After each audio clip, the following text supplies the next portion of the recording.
You're listening to Everything Out There with your host, Steve Stockton.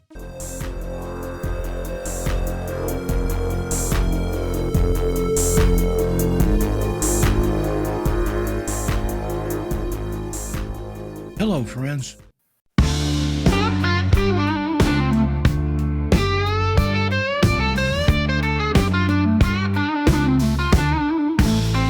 On the airways, Steve Stockton roams, tales of ghosts and haunted homes. Through the static, weirdness flows, mysteries in the dark it shows. Whispered voices late at night, alien beings out of sight. Creeping shadow, strange delight. Steve's voice cuts through endless fright. Tune in, turn on, hear the calls. From the eerie to the small. Broadcaster of the weird and wild. Every story grows and mild.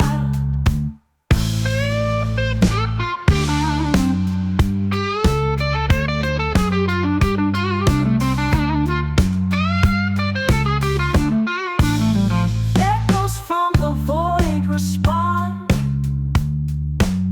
Listeners gather around his font,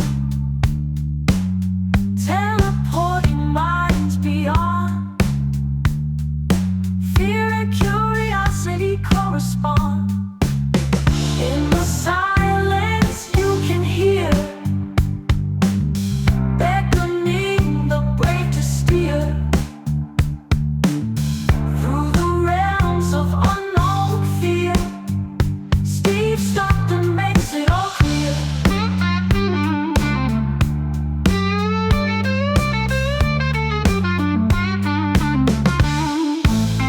Hidden truths on borrowed time, phenomena that chills the spine.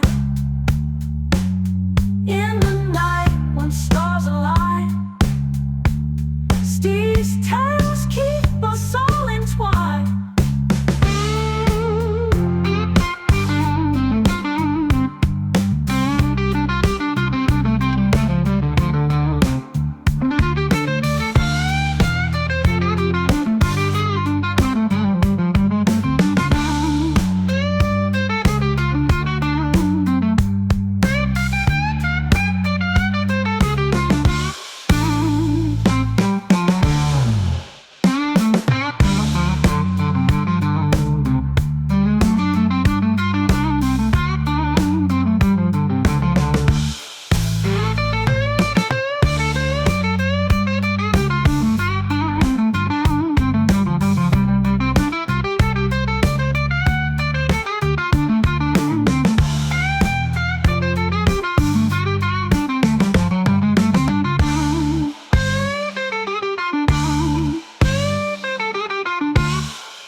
Hello, everybody. Welcome back. Everything out there on the Clyde Lewis Ground Zero Radio Network. I'm Steve Stockton. Thank you for joining us here tonight.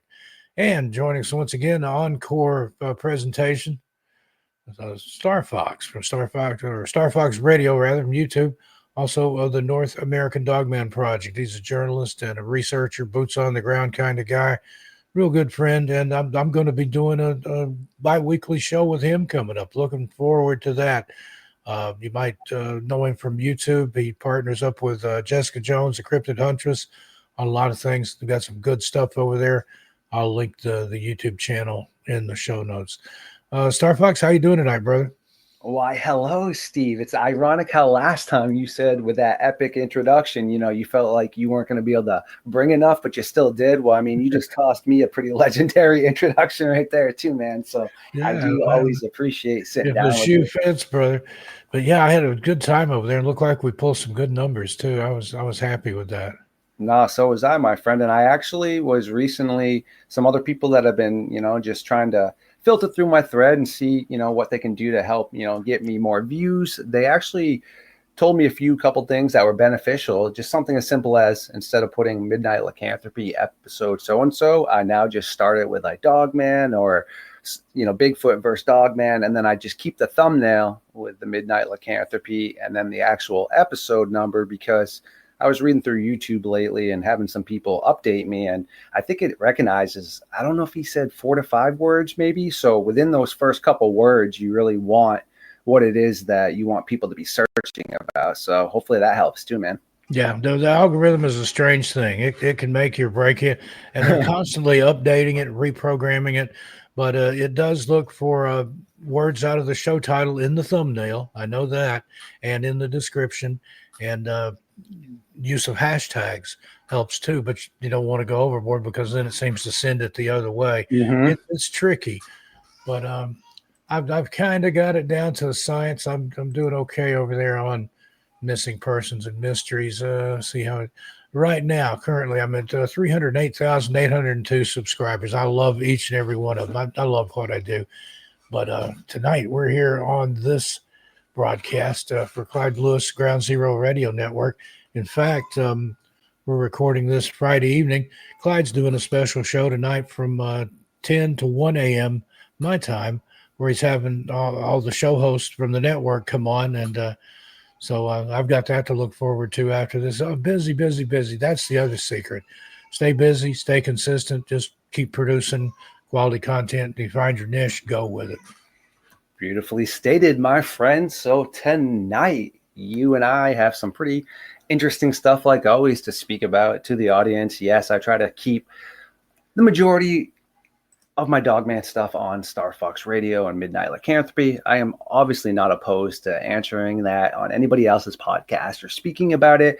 I just have such a plethora of pretty cool and really cool stuff that has been stored in the file cabinets of my brain that I need to clear the cache out, because I only actively look through historical aspects with the cynocephali or references of potential dog-headed people throughout history. So I've been diving into cultures all across the world. Beautiful stuff. But as stated, I just have so much in my brain in general, because I love to learn. So whether it's dinosaurs, extinct animals, the evolution that's occurring with primates right now, it's really great stuff. So I first wanted to potentially hear your thoughts on the Jabba Fofi, because I did always promise myself that if I got an opportunity for just a few to speak on something outside of the Dogman, but again has science and stuff suggesting this could potentially exist, but also science suggesting it can't. And I just wanted to maybe touch base on that for a few. Okay, that'd be great. Now, what was the creature again? The Jabba Fofi. Have you heard of that? No, you caught me with my pants down. I don't think I've even heard of that one. Explain to me and the listeners what it is, and then I'll see if I can form a Yes. knee-jerk opinion of it, if nothing All else. right, my friend. So again, though, it does kind of fall into what we're both covering, though, with people missing and such, except it's more in indigenous areas where modern day cultures, as we would say, considering that obviously these cultures are just as advanced in their own ways, but cultures that are, in the jungles or in the deep forests. So, unless they're reporting it to their other members of their tribe that then get a chance to communicate with somebody such as yourself or myself, it's not really documented. But when people do go over there and actually sit down with them, I believe the last really solid effort was, Monster Quest. What was that, in 2004 or something like that? And they had some really great minds go over there and talk to the indigenous cultures. And before I really dive into some science against it and for it, I will give you the premises of what's occurring. These indigenous cultures, whether it's in the Amazon, they've been reported in Vietnam, and I don't know if it's the same version, but even people here in America in some spots have reported seeing pretty large spiders. So this Jabba Fofi apparently now is becoming harder and harder to find because of the fact that these indigenous cultures purposely tried to dispose of them, but also the encroachment on the jungle and such. But what they would do is they would put large nests between one tree and the other on the ground. So the webbing would be through there, and these indigenous cultures would see things like large cats in there, birds, antelope, and such. And there have been reports of even indigenous cultures being caught themselves. And what these spiders would do is then come out and they would inject their venom inside of the victim. And they were reported to be, geez, around the size of a coconut crab, maybe a little bit bigger. And when they were younger, though, they are reported to be pretty bright in color. I believe it's purple. And they come out of these little eggs that are yellow that look like almost grains of rice. And there has been a ton of Westerners that have gone down there and had issues. One gentleman was I want to say a wannabe explorer / cryptozoologist. He was some rich dude from Europe. So him and his wife, thought they could just go down here and whatever, blow some money because, like I said, they thought they were actually cryptozoologists, which they weren't. But either way, as they were driving down one of these remote trails in the jungle, this is in like the 20s or 40s, I believe, they ended up seeing what he and her said looked to be a large monkey kind of crawling across the road. But then they realized it was not a monkey because it reared up and they saw enormous fangs as it was rearing up towards their vehicle, showing no fear whatsoever. And as he turned the lights on and beeped a little bit and started backing up, the spider began like coming towards them until like deciding to run back off into the jungle. And when Monster Quest went down there and was speaking to all these indigenous cultures, dude, they make all their huts legitimately spider proof for some sort of large arachnid. Okay.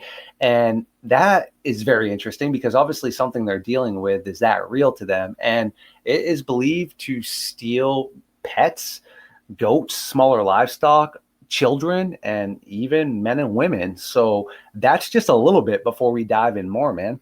Wow, I'm impressed. Now, I didn't know the scientific name there that you called it by, or whatever designation that was, but I have heard of it. And in fact, I have somewhat of an arachnophobia. I don't really care for spiders. I can coexist with them as long as they stay up in the corner and catch gnats and flies and things like that. But if they get on me or if I find them in my bed, then it's I'll show you the door. At best, at worst, you get a funeral at sea, getting flushed down the toilet. But I don't know. I don't like creepy crawlies. So growing up, a friend of mine had a pet spider. What do you call it? Tarantula. He named it Jerry after Jerry Garcia, the Grateful Dead. And he finally conned me into holding it one time. And I had it in my hand, and it starts slowly crawling up my arm. And I'm like, Johnny, you need to get this thing off me right now, because if it gets any closer to my face or my hair, I'm going to sling it across the room. I don't care what you paid for it. Don't mean to be hating on spiders. But when I lived up in the Upper East Tennessee, I lived in the northern tip up there, a little place called Mountain City. You go one way, you're in Boone, North Carolina, not far from the Brown Mountain Lights and all that. Go the other direction, you can be in Bristol, which is Tennessee and Virginia, there in the Tri-Cities. Or you go down to Johnson City. And a little bit further the other way, you're in Abingdon, Virginia, home of the very haunted Martha Washington Inn and also haunted Barter Theater, which is across the street. Anyway, I lived up there in Mountain City for about a year. And it's a strange place anyway. Have you ever heard the Steve Earle song, Copperhead Road? I do not believe I have, my friend. Well, let's check that out sometime. It's kind of a update on the old Thunder Road, like the revenuers and the moonshiners and stuff. But then at the end, he updates it to pot growers. But anyway, Copperhead Road is a real road in Johnson County up there. And that's where the song was, what the song was written about. They actually had to change the name of the road because people kept stealing the sign, the Copperhead Road sign. But I digress. But anyway, there's a place up there called Roan Mountain. I've been up there. There was a B&B that I used to like to go up to there called the Roan Mountain Inn. And there's all kinds of legends and folklore up there in that area. There's the Jingling Hole, which is a place during the Civil War where apparently both sides, the North and the South, would, if when they captured somebody to interrogate them, they would make them hold on to a steel pole that had been laid across this open pit that was deep. Some people claim it doesn't have a bottom, or if it does, its way down there. And they would people that were hanging from this would kick and on their spurs. A lot of these were on horseback.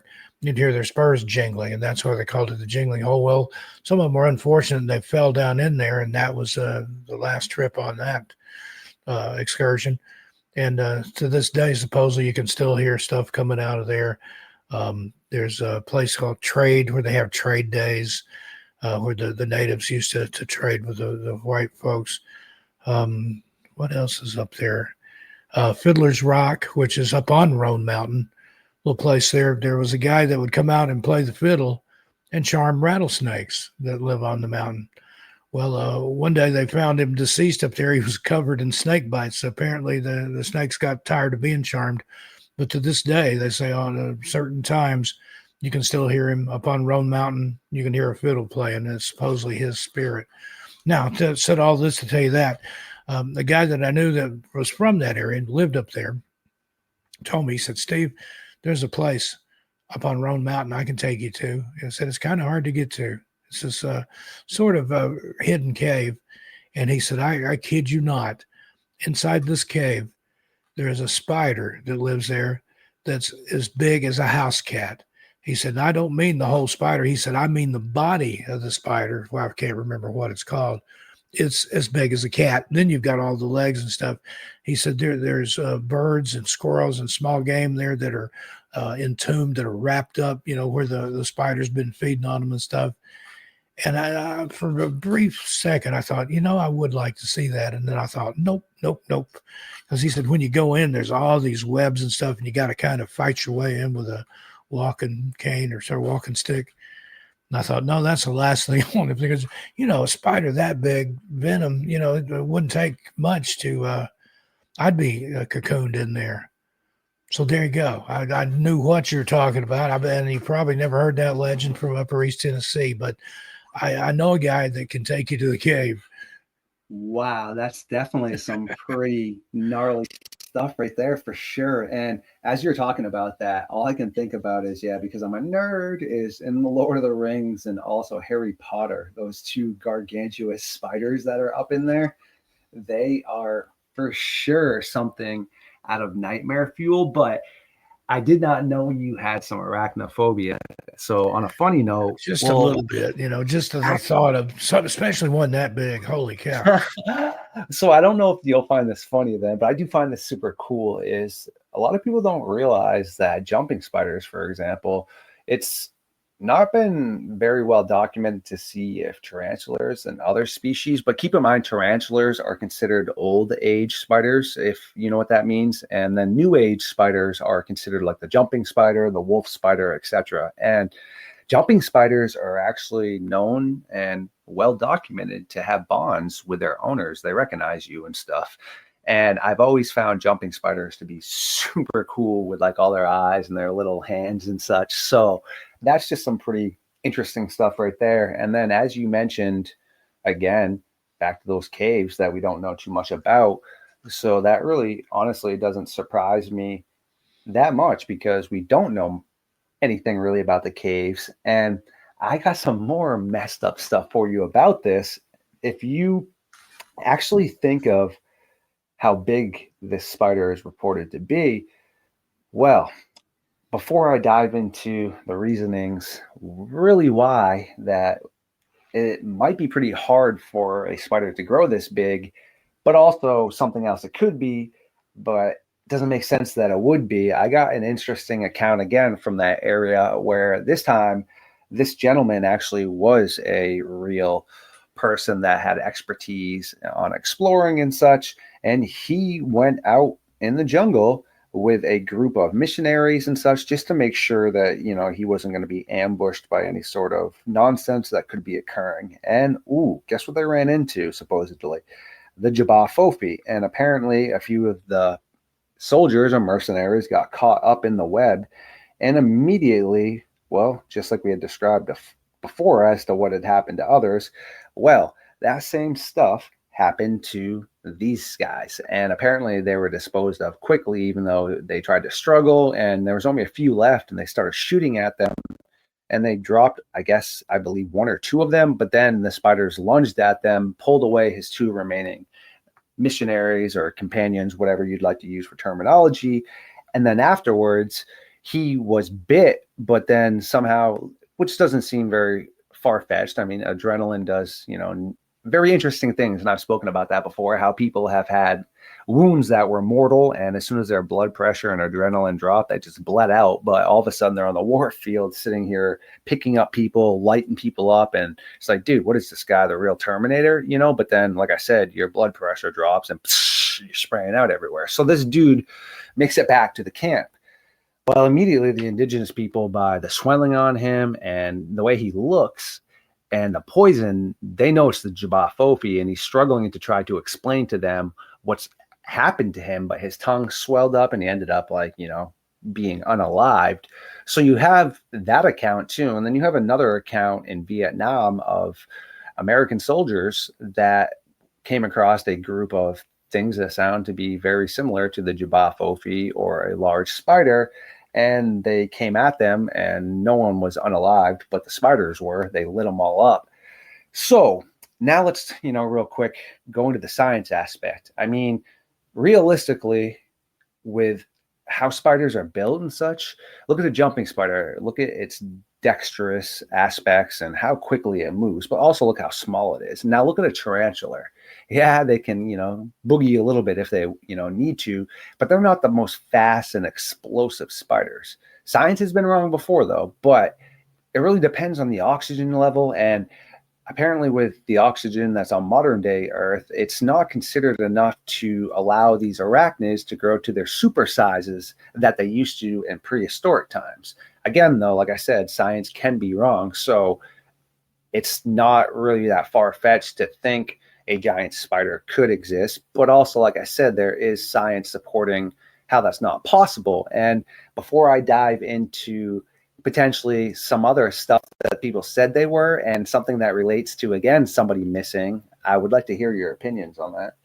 I don't know, because I've watched documentaries about the Amazon and some of the stuff they find down there.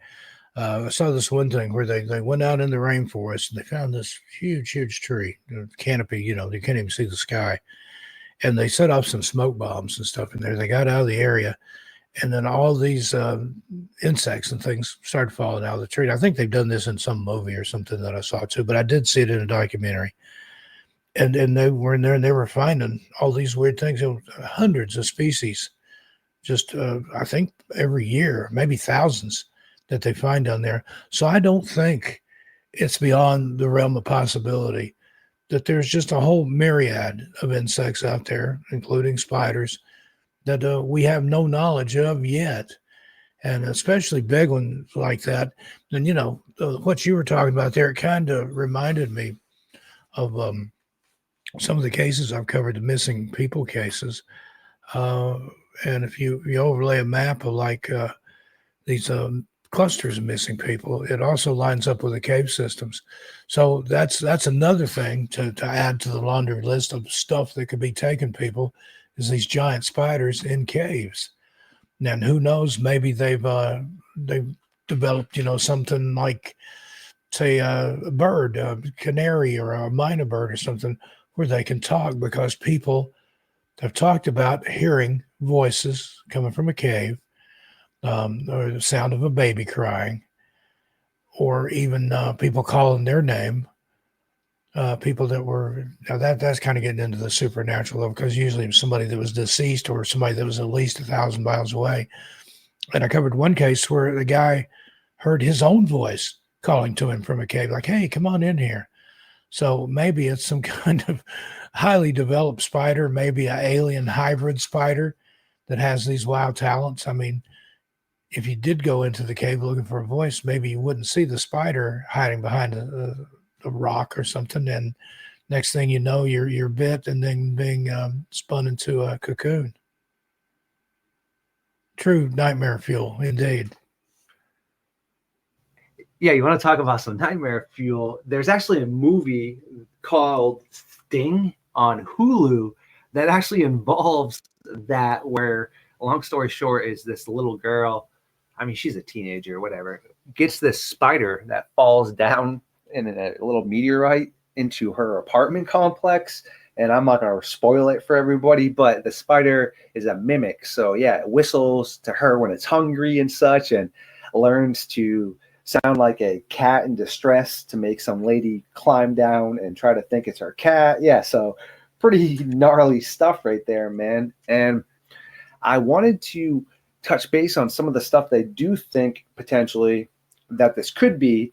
Some scientists have thought, because in the areas there are coconut crabs. And dude, to anybody out there that has not seen a coconut crab, all right, they are straight up gnarly, savage zombie machines, meaning they're not very fast. Okay, so here's the big problem. These people claim these are spiders and they're fast.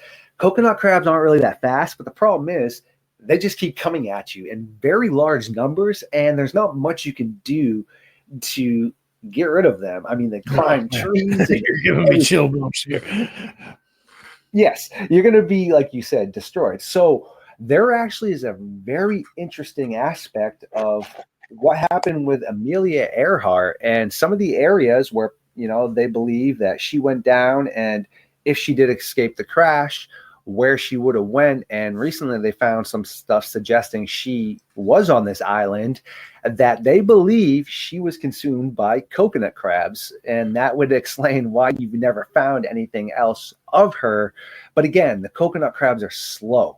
So because they have that big shell, and that's what I was trying to explain to people about, well, if a giant spider, it's got an ectoskeleton, and people are, oh wait, what's that? Well, it's like their shield for their body. But the problem is, that's why spiders, I believe every species does it, I may be incorrect, but they shed their skin as they grow. And the reason they're doing that is, well, they need to expand their body, okay, and really make sure that they're growing properly. But they get to a point where they don't grow really any bigger. And I mean, they could, I guess, but again, there's that oxygen. It's not like it's a snake that if you just keep feeding it food, consistently over and over again, well, that thing's going to keep growing. And well, yeah, sure, you might get it to grow to a very abnormal length, but that's just because you're giving it calories and such. But when it comes to an arachnid, it's a lot different because it's got to carry that weight on its body. So it's just some interesting stuff, man.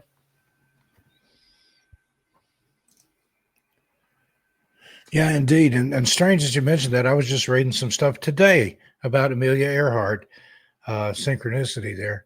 And they were talking about how they think they may have found the plane, but it's mostly turned to coral now. And if they tried to move it out of there, it would just totally obliterate it. But that's a frightening thought that she, all that way and then got ditched on that island, survived, and was then devoured by coconut crabs. And those things are frightening. I Googled them here while we were talking, and that'd be a big nope from me. I don't want anything to do with them. That's what I'm saying. They're little tanks, man. I mean, obviously, you and I could properly dispose of them, but realistically, you and I with baseball bats, dude, if 5, 6, or 7 of those were coming at us, that'd be a problem, man. Yeah, you'd be overrun by them, and just there's the terror aspect and the fight or flight thing. I'd try flight first, and then I can't imagine. There's a video out there. I think it's on TikTok or Facebook Shorts or YouTube Shorts. One of those. It's a crab somewhere. I think it's in Australia. It's a pretty good sized crab. Not sure what kind of crab it is. It's up on land, and it's got a steak knife. And the guy's after it, and it looks like the crab is brandishing the knife at him, like, get back, I'll cut you. So who's to say? I mean, they might be more sentient than we've been led to believe. They just kind of do their own thing. But yeah, a bunch of anything, I think, could do you, especially something like that. It'd be like trying to fight thousands of lobsters or something. They could just tear you apart. That's what I'm saying. And that's just very interesting. And it's one of those things, no matter what I talk about in general, I always like things with facts and evidence and just things supporting that. So, yes, theory and hypothesis is around the fact that, oh, well, no one's definitively proven, these large spiders. But then you have these cultures going way out of their way to make sure their houses are spider proof, people missing in the jungles and such, which again, same thing with here, there's numerous reasons why that's occurring. But there are spiders in history that were massive. I mean, I'm a huge advocate. Almost everybody you see on the Midnight Society suggestion on my list are people such as yourself that I've got a chance to sit down with. But there are some brilliant minds on there that I would love to be able to sit down with someday and really speak to, like Forrest Galante, the Wild Times podcast, Extinct Zoo, highly compelling, North O2. Either way, though, these people are brilliant and they've taught me so much. But I believe it's Extinct Zoo that does an episode about the giant arachnids that existed pre-dinosaur times, and holy Christmas trees. What the heck? But again, though, the atmosphere was so much different that allowed that, though. I mean, there weren't predators and such. It's just like with that giant pterodactyl, basically, more or less, that in the area it evolved. Well, the dinosaurs became smaller because they didn't have as much food, but these birds had no competition now, or these pterosaurs, and this one became gargantuous. So it just boils down to the niche of something is filled in nature. And I mean, the proof is there that giant arachnids and things did exist. Whether or not they still can is another story or another opinion. Yeah. I read something the other day talking about how chickens are related to the dinosaurs. And supposedly somewhere, I think it's in the Middle East or maybe, I don't remember exactly, might have been Russia, but they found a dinosaur skeleton and a bunch of fossilized feathers there with it. And they were kind of conjecturing that not all the dinosaurs had the reptilian skin or the scales. Some of them had feathers. So can you imagine something, the size of a T-Rex, but it's a chicken. And, they got that, the three toes and the claw in the back, so I can see the correlation between chickens and some dinosaurs, but that's a frightening thought. I mean, a giant prehistoric chicken that wants to tear you apart. And chickens are brutal. I grew up, my parents had chickens, and they'll kill and eat anything. I saw one swallow a whole frog once, and they'll kill a snake or anything like that. So you can imagine, one as tall as your house, what kind of damage it could do. There's all kinds of stuff out there. And it jogged my memory when we were talking about that maybe spiders were mimics and stuff. There was a guy that I went to high school. I won't give his name here because he's still around. In fact, he's a minister of a church in, I think it's either North or South Dakota now, but went to high school together and briefly to college. He was at the University of Tennessee for a while.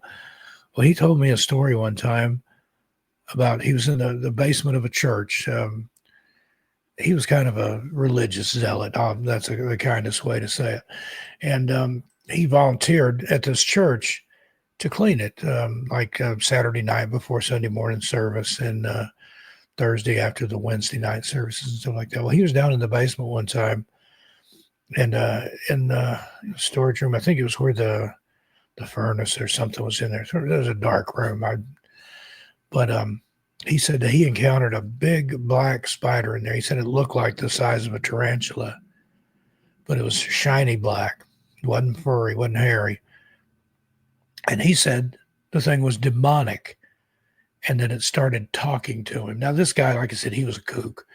And I heard some wild stories out of him, but he claimed that he took a shovel, or things like a snow shovel or something, and he killed this thing. And he said it crunched and this goo just shot everywhere. But again, from his religious and theosophical aspect, it had to be demonic because it was this giant, black, weird, shiny spider that lived in the basement of a church that he dispatched to the next life.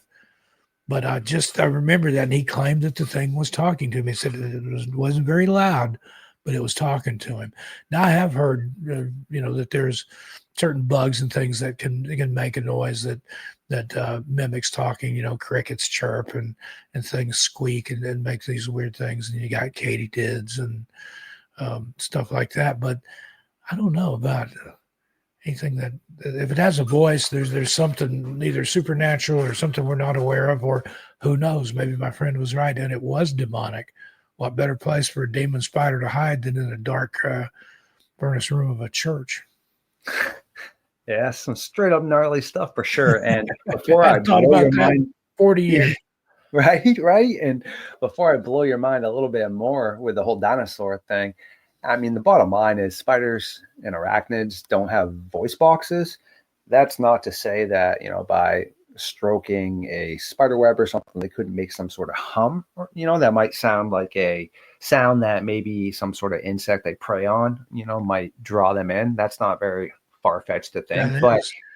yeah, I, you I gotta have a remember vocal when we were box, right? in school, we made a thing, it would kind of, I guess, mimic a voice box. But we took like a cardboard, it's either a cigar box or a shoe box, and put a string through a hole, tied a knot, pulled it out, and then put pine rosin on that string, like violin bow rosin. And you could run your fingers, pull that taut, and then run your fingers up and down it. And it was almost like bowling a violin, but you get some of the most unearthly squeals and groans and creaks and stuff out of it.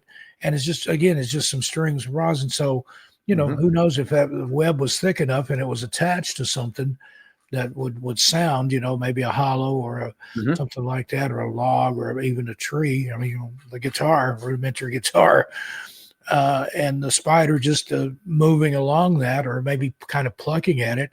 It could make some strange noises. You're blowing my mind here, buddy. Uh, yeah, no, like you were just saying, like the whole thing, picture a wine glass. They say if it has more crystal in it, supposedly, you get it a little bit wet on the top and it's like woo, woo, woo, makes a crazy sound. Yeah, And I've done that. also, Just wet your finger, just rub it very yes. lightly around the lip of the glass. And back in the day, there was a thing, I think they called it a glass harmonica or something like that. But Mhm. there were people that by adjusting the water level in the glasses, they could tune it to certain notes. And then they would play that, like kind of like playing a piano, but by rubbing Yes. I've seen an old video of that.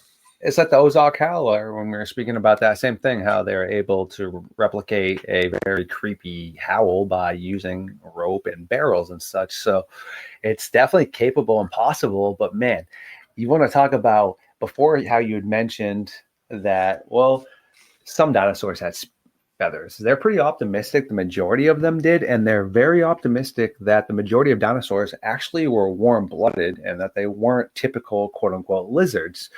And they have been finding a ton of evidence to support this, which now means, yeah, you can't really fully judge something's intellect because people can be like, oh, well, hey, a crocodile, it's a reptile, its brain's the size of a walnut, whatever. Okay. And then someone could be like, well, look at a baboon. Those are super smart.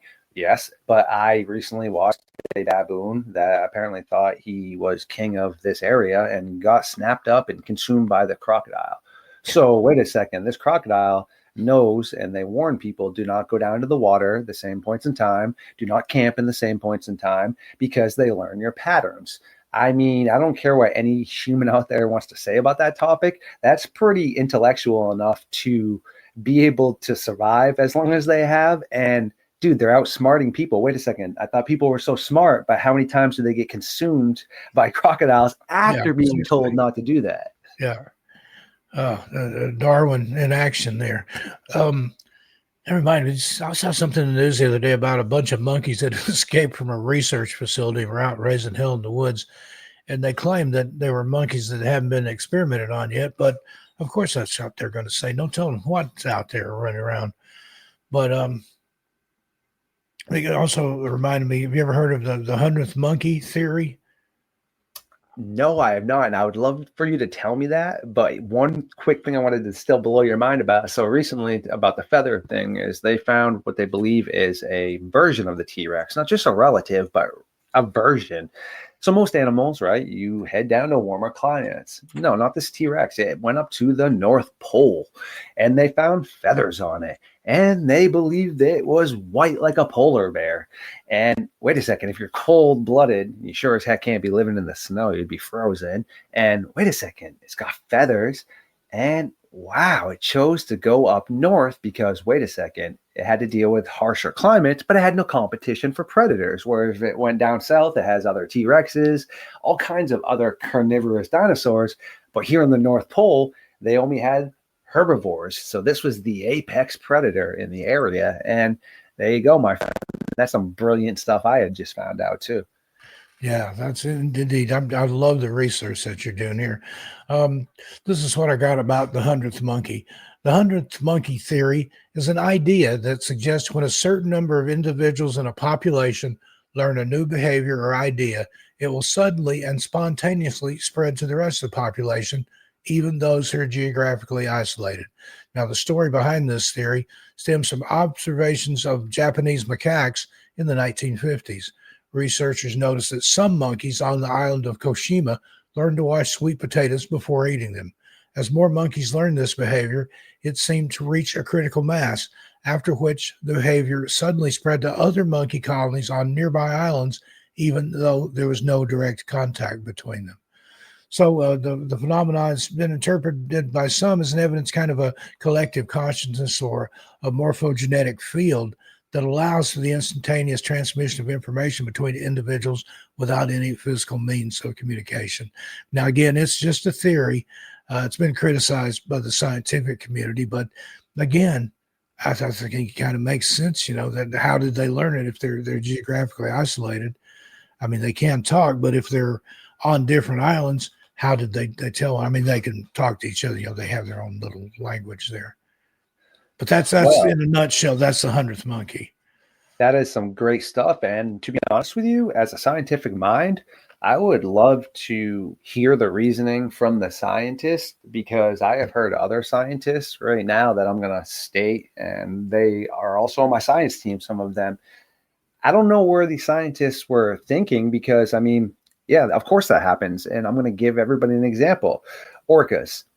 There's arguably questions as whether they're the most intelligent, dominant predator in the ocean. Octopuses are super smart too. So we're not going to dive into that. We're just going to dive into the fact orcas are smart and they are dope. Wolves of the sea, there's a reason for that. Okay. Well, only certain parts in the world do orcas consume the livers of great white sharks and six-gilled sharks and others. Not in every area. It started off in South Africa with, they don't know where the heck these orcas came from.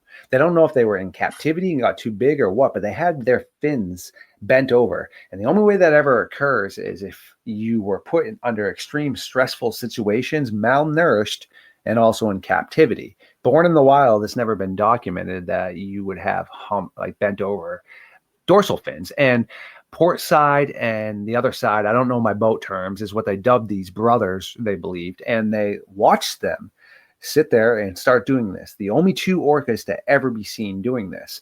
Well, they started linking up with another pod, and then all of a sudden this pod started doing this. And then this pod moved a very far distance away because they traveled a ton and started doing this behavior in a new area that other orcas then saw them and start participating in. And now I'm going to give one more example. You have great white sharks, same thing. Not everywhere is it documented that white sharks leap out of the water after seals and such. They do in Cape Cod and they do down in South Africa and California, but in a ton of other spots, they haven't been documented doing that. And also in California recently, they have seen very large great white sharks, not all of them, just a few that have become more boisterous and are willing to come pretty close into shore, where technically, I guess, they could get stuck in this water, but they're catching these seals and sea lions off guard because they think they're safe. They're playing around. They're not even paying attention. And boom. So again, not all of them are doing that. And that just shows two examples right there. And I mean, I could bust out a ton of more. So. Yeah, they're fascinating, and like whale songs. They sing, they use that for something. I mean, geolocation among other things. But I think they talk to one another. They have a language, and you can imagine how far the sound would carry underwater like that. So I think if whales can do it, porpoises, dolphins, they talk to each other. Who's to say that all the creatures of the sea don't have some form of that? But the thing that always got me was about the dolphins. You know, they're very intelligent. They say that they're. I've even heard their brains compared to that of a human and things, but yet they always get caught in the tuna nets. I never understood that. If dolphins, you know, have that kind of intelligence, you think they would learn that. Well, there's tuna. I need to go the other way, or I'm going to end up in a net. So there's some things that are anomalous like that, but I believe there's more. There's an old I can't remember who was in an old movie. I think it's called The Day of the Dolphin or something like that, where during World War II they were training dolphins to be spies and emissaries for the military, and I believe that's possible. I love how you just said that because I was literally on Miss Barbara Hartman's podcast, Open the Door, the other night, speaking about how during World War II, the SS and the Dirty Stash, that they had all kinds of advancements that I'll just touch base on real quick that caused that. Like you said, they had on their battleships basically like chicken wire that would hang down and put out electronic pulses that would disarm our torpedoes and such. So we started to train, things like dolphins and such to go plant those mines on there because they would also maneuver their way through all the landmines. But something else, though, is they themselves had mercury balls that were so light that they would float and be drawn to metal. And they have been found in SS submarines, crashed ships, all kinds of things. And what they would do is release these and they would attach to our bombers that were flying above and immediately cut your power out and disable you and you'd crash.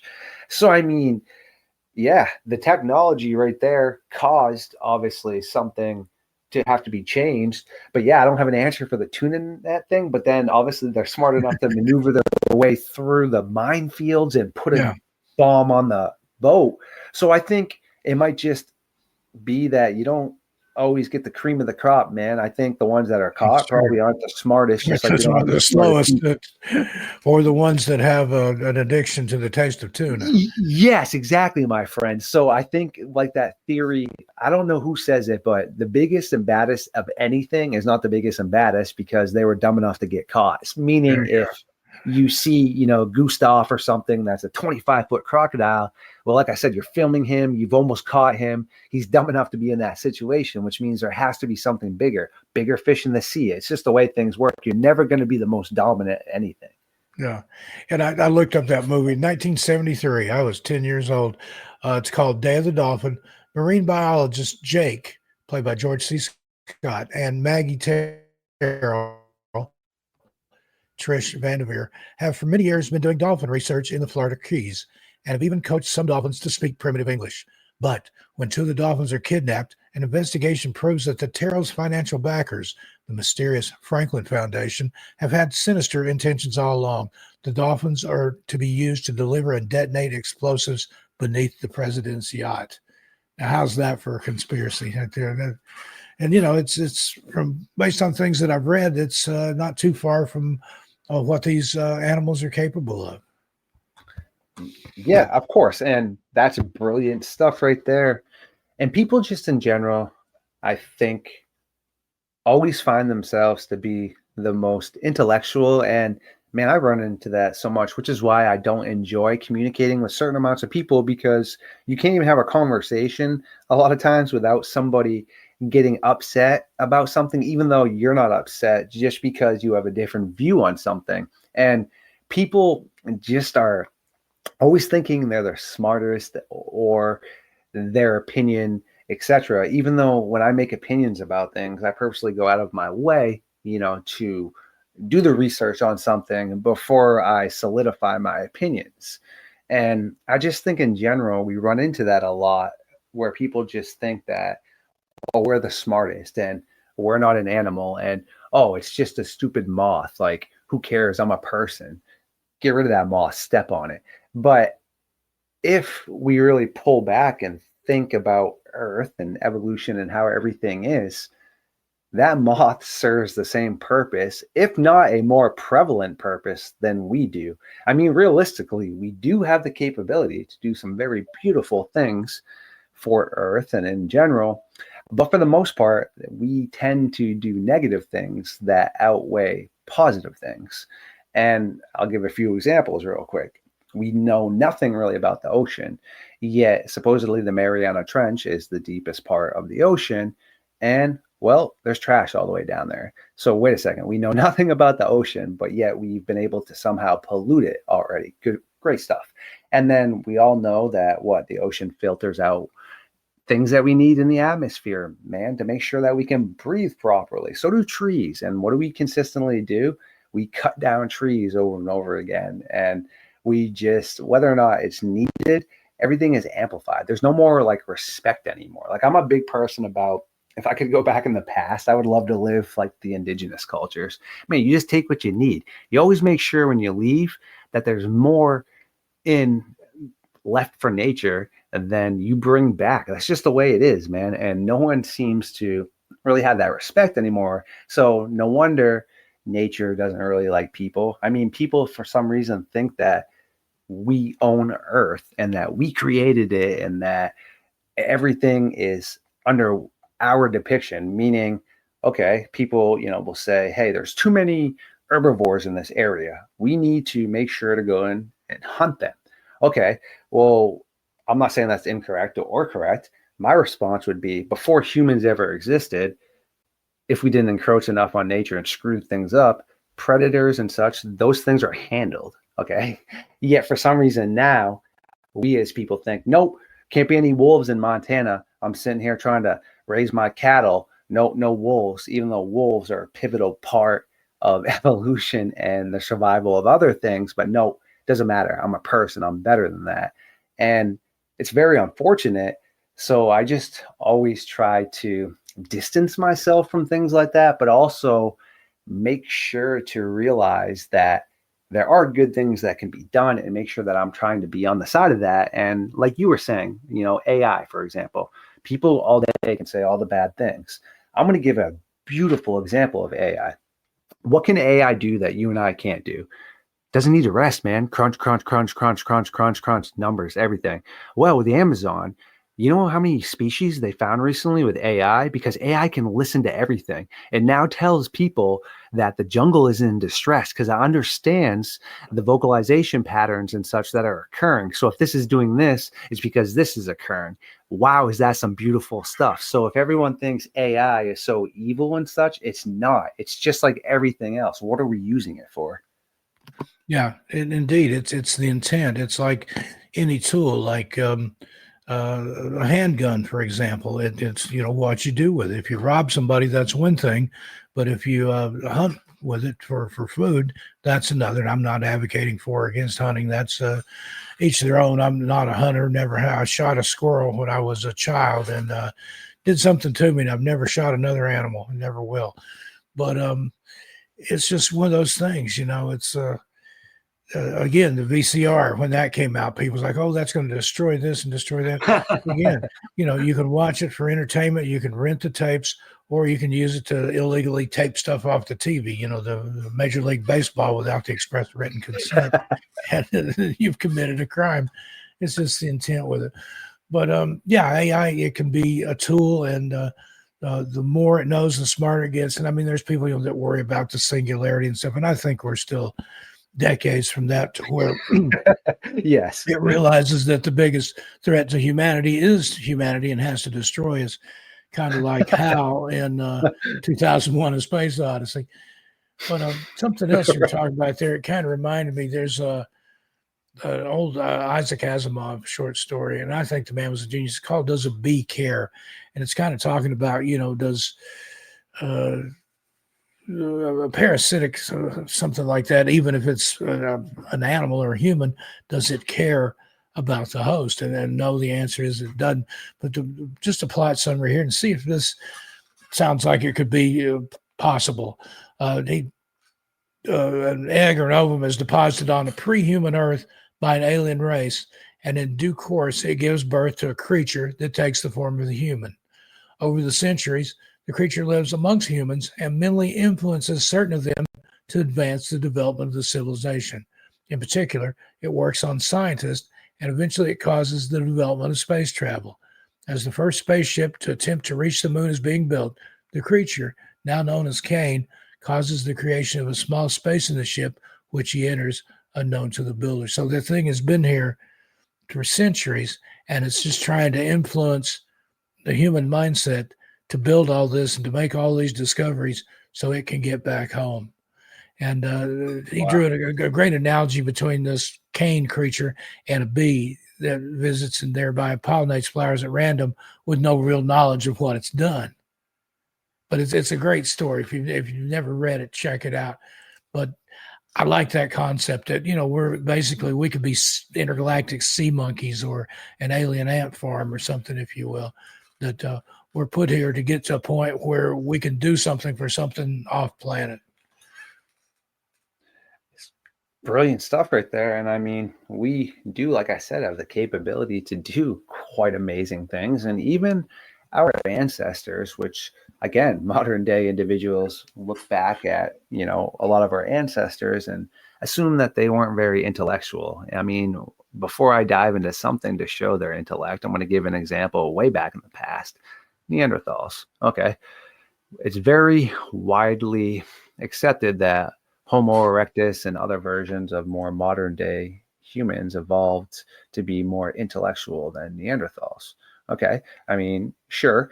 But here we go with the fact that they have found caves where these Neanderthals have put their handprints on the wall, meaning that they had at least enough of an understanding to be like, hey, we existed. They have evidence that they cared for their sick and weak. And they also had aesthetics, meaning certain versions like had their weapons in different colors and such. So there is definitely a disconnect of what we consider to be, intellectual right there, because that's really smart. And if you look at nature and how nature works, nature will always, we're actually working to, I believe it's more than a hypothesis now. I did not come up with this, but I have been churning it with my science team and they love it too. And the scientists that came up with it are absolutely brilliant. So nature has a blueprint. Okay. I mean, just look through history and just look in modern day times, more or less. I mean, okay.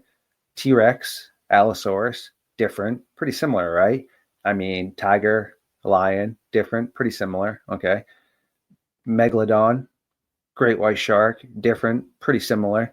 More or less what I'm trying to get at is every time either a herbivore or a meat-eating carnivorous entity or being or creature or animal, whatever terminology someone would like to use, is removed from an ecosystem, nature then is going to fill that void with something similar because there are nutrients and things that are being unused. And recently they have found, and this is where we're trying to push this to, they found a grizzly bear that had a very high level of short-faced cave bear DNA in it, okay? And this is where we were starting to think that nature's got to reset in a blueprint. So think, if that grizzly that had the higher DNA count in it of the short-faced cave bear then went out and, mated with another grizzly bear, sure, it's going to be lower than what was in him, but now that higher gene pool of the short-faced cave bear is being passed on. Okay, so it's really not that hard to think that this occurs in other aspects, meaning when people see things that are out of the ordinary or such. Well, I mean, the cave hyena, for example, that hyena gene pool is still in the hyena gene pool. So it's really not far-fetched to think that at points in time, a hyena can be born with higher DNA levels of an ancestor. I mean, it's no different than humans. Okay, people, it's a proven fact. People can look it up. Individuals with larger skulls and bigger brow lines and noses and such and shorter, usually and most always have higher levels of Neanderthal in them, whereas taller, paler people usually have Denisovian in them. Also, people that have red hair and are pale, that's more of a Neanderthal trait as well.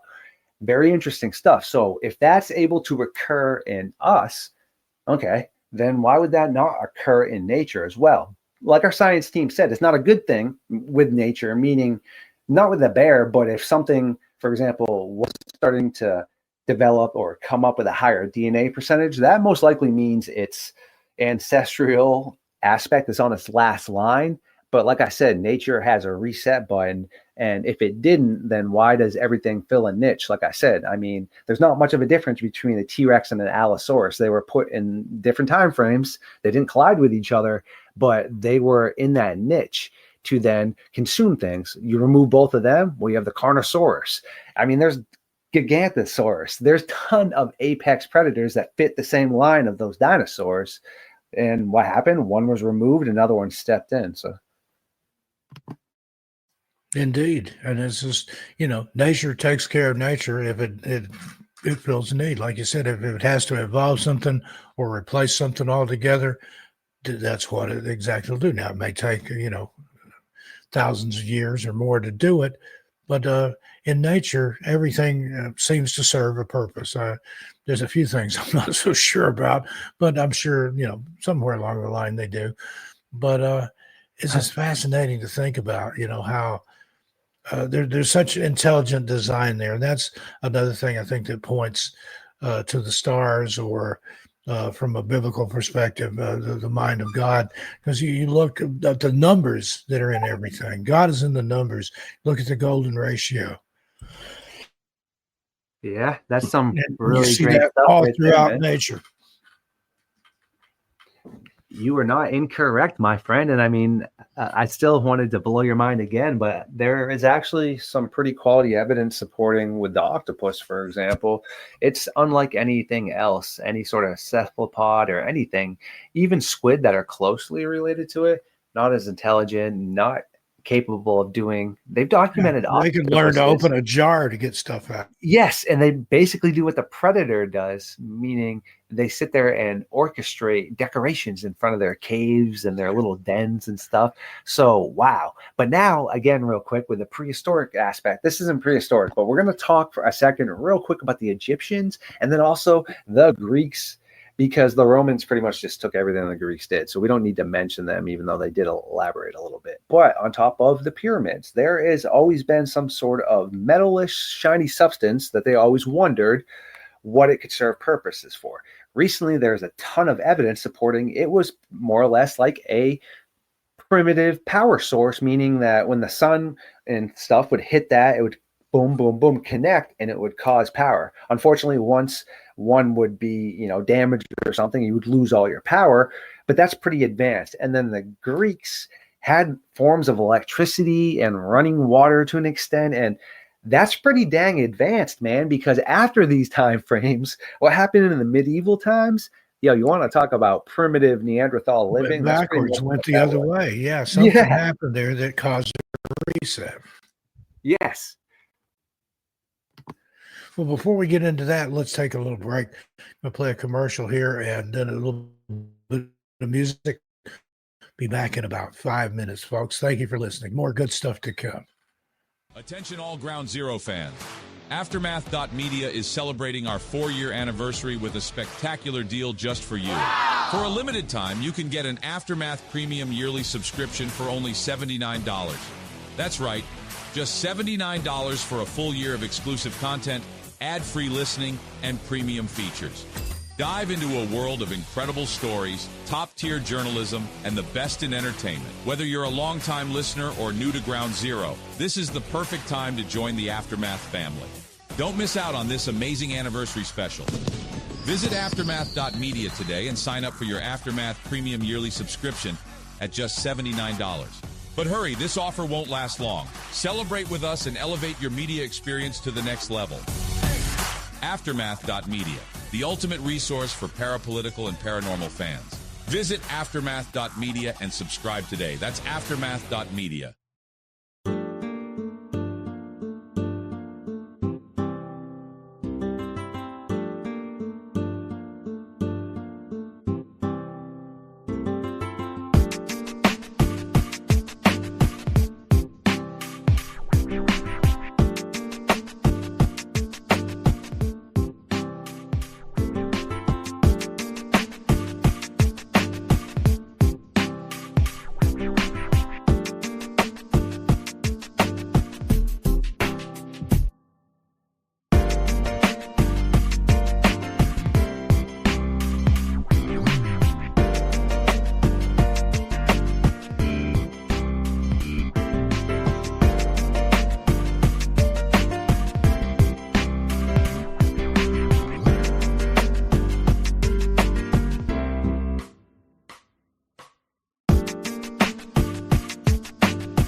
And we're back here, everything out there. I'm your host, Steve Stockton, on the Clyde Lewis Ground Zero Radio Network.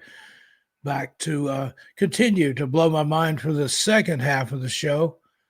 Welcome back, Starfox from Starfox Radio and the North American Dogman Project. I love it when I have a guest like you on that just absolutely sets me on my head. You know, you've made me think about things that I ordinarily wouldn't have thought of, or at least not anyway, soon anyway.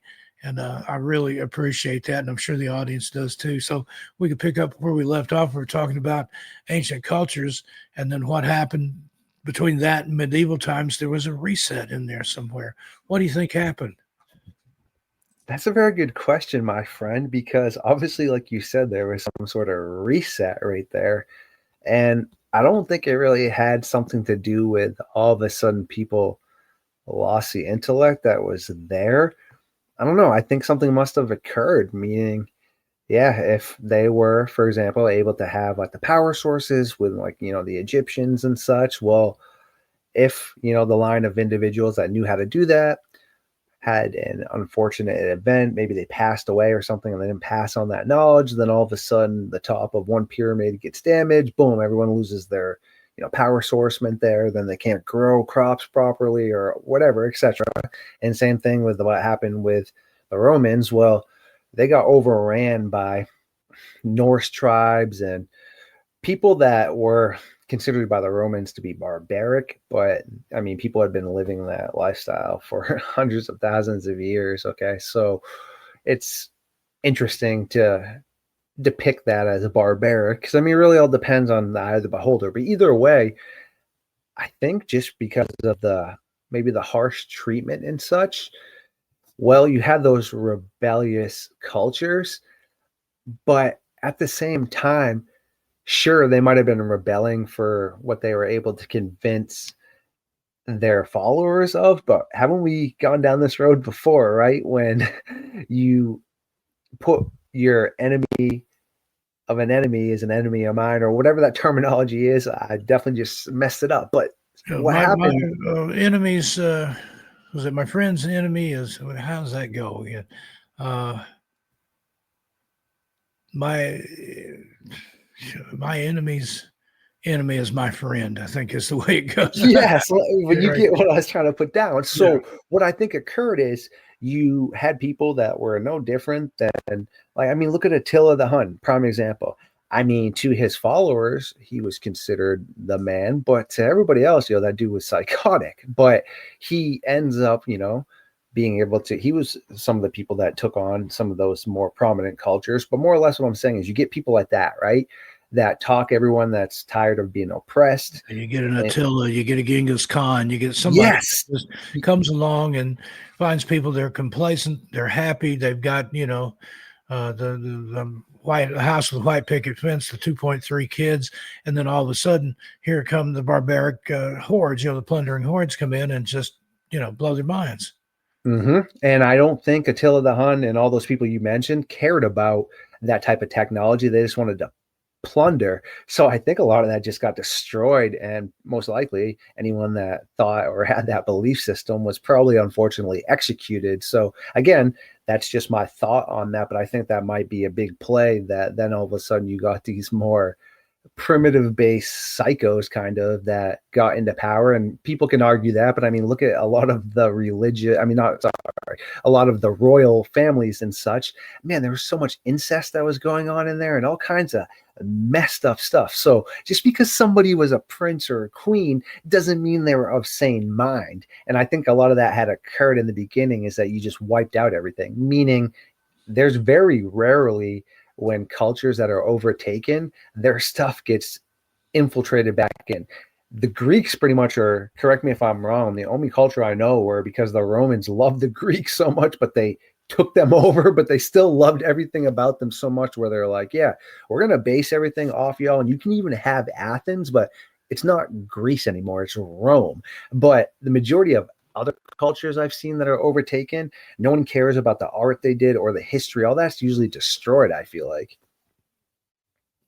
Yeah, it's like when the might and the muscle meet the intellectuals. Mhm. that's going to fall to the wayside. I mean, you can't eat art or anything like that, or if you're not educated to the point to where you can enjoy it or appreciate it, then it means absolutely nothing to you. That's exactly. So that's really, you just broke it down into, if I could state it the best way I could right there, is I think personally that's what's occurred. It's, you can put something in front of somebody, but if they don't know how to use it or put that to anything that's going to help in survival aspects, I mean, what, lead a horse to water, but if it doesn't drink, it doesn't drink, man. I mean, what can you do if you don't understand something, and like you just said, unfortunately, it still seems to occur now. The nerds versus the bronze or whatever. I mean, even in football, you get the former football players that are like, dude, analytics, those guys don't know. They're just the nerds in the front office crunching numbers. But they need them, though, too, because they are right. If something has a 65% success ratio, then yeah, sure, you might think it's a dumb decision, but 65% of the odds are saying it's not, So, but again, that just kind of shows you the unfortunate clash of there. It's not definitive, but it's usually very proven that athletes, for example, aren't as intellectual as, say, a scientist or such. Meaning you could take that scientist and try to have him be athletic, or her. Doesn't work out. They're just usually super awkward and stuff like that, but they're so smart. But then, not saying an athlete is not intellectual, but man, I've seen some pretty, wow. Oh, how did you get to where you I've are? Oh, seen some Neanderthals on the football field. Let me tell yes, that's all. Yes, thank you, man. So, but they can do that. But now, if you were to take that Neanderthal on the football field, like you said, and ask them to crunch the numbers and show why we supports we do this, they had no clue whatsoever. So yeah, it's something where it's both needed, but it's just one of those natural clashing. And I think that occurred, man. You had people that were considered probably super smart, like, all right, Cesius and all these people that were the astrologers and such. I don't know. Unfortunately, unless they were unalived and passed away before the barbarians came in, dude, those people would have just got rolled, man.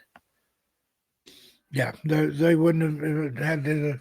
I think they would have known that there was no use fighting back, that their capacity to fight and their military intelligence would be so limited that it was easier just to give up and let things come what may. And I believe that's what happened. Agreed. I mean, you can't reason with, it'd be like being out in the woods and trying to reason with a grizzly or a mountain lion or something that was about to eat you. All it sees is food. And there's no reasoning that's going to cure that. And the same with the barbarians. All they see is something they can take, and what they don't want, they're quite content to destroy it.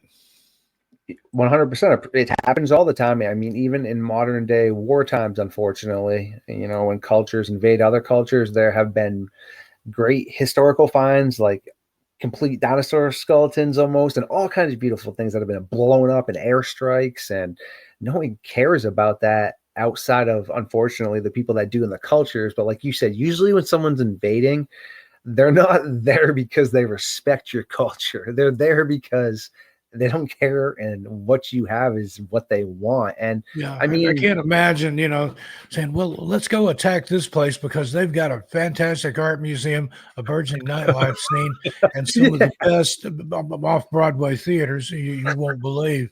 no, Let's go no invade one, that. no, they're Like, just like, no, they've got "Phew, gold, they've oh." got food, they've got women. Let's go. Ah! Yeah, exactly. 100%. And here's another example. I mean, look at the Aztecs. Okay. You know what happened to them, right? Well, they would go around to all these villages that they thought were inferior to them and take all their women and children and men and sacrifice them.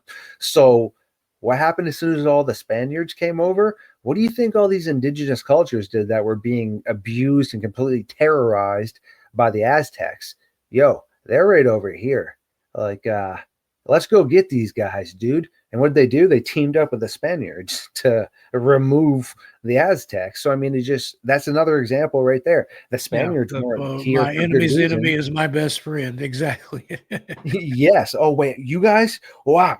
Even though you're here to pillage everything too, and you're going to screw me right over after. It can't be worse than cutting my heart out and kicking me down a huge flight of temple stairs. Indeed, and it's amazing, to look back in retrospect, you can connect the dots in reverse easily, but you can see how these empires were formed, how they grew, and how they fell. As my grandparents would have said, they got too big for their britches, and just being in that complacency, like we're the smartest, we're the greatest, we're the biggest, but there's always somebody bigger and badder that'll come along.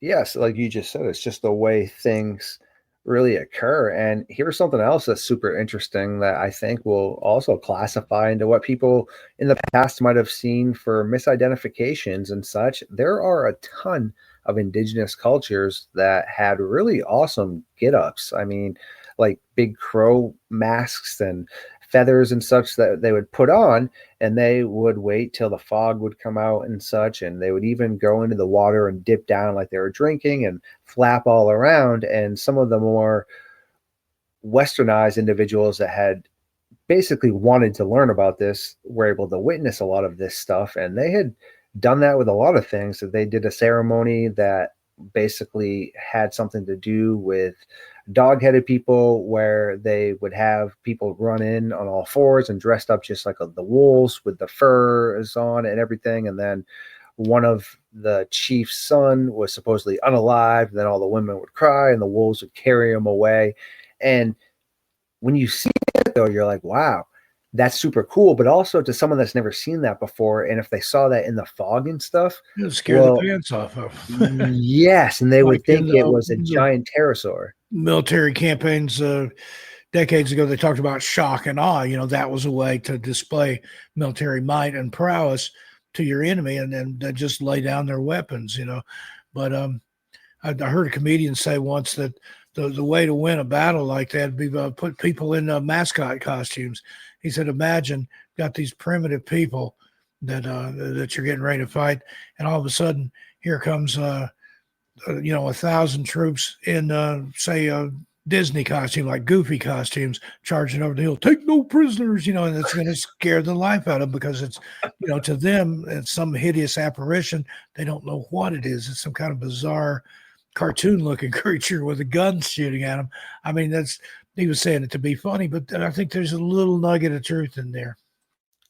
That's beautiful. And actually, I will give you a big nugget of truth right there. A lot of people assume that, the whole, I know I can't use this word on YouTube, so if you have to edit it out, I'll use another word right after, but the Nazi zombies or the You can World use War it II on here, zombies. brother.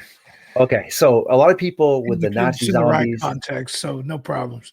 Okay, think of that terminology like in the video games and such. That's actually not the very first story of that.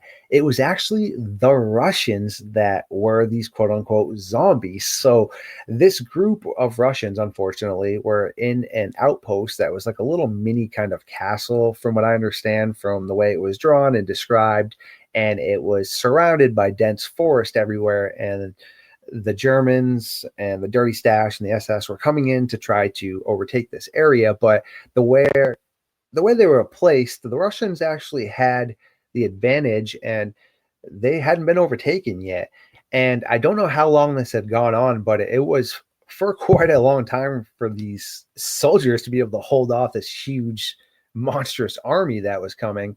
And actually, before I finish that too, like you were saying, the appearance, if you look at like the SS and the Dirty Stash, how he dressed them, they looked like terrifying, man, with their gas masks with like the red eyes and stuff. So yeah, there you go about like scaring, your quote unquote victims. But that continues into what I'm saying. So all of a sudden one night, this group of Russians hears thump, thump, thump, thump, thump, thump, thump, thump. They're like, what the heck? So they open the front of the door real quick and thump, thump, thump, thump. They start realizing this is like birds and animals just dropping to their demise from these trees, and it's shriveling up because there's some sort of nasty toxic chemical that has been dispersed, because earlier in the day they had seen in the manholes or whatever, the bunkers, that they couldn't tell what the heck the uppers and the SS were saying, but they were over there doing something, because they were looking up into the sky and basically trying to see which direction the wind was going, but nothing after that occurred.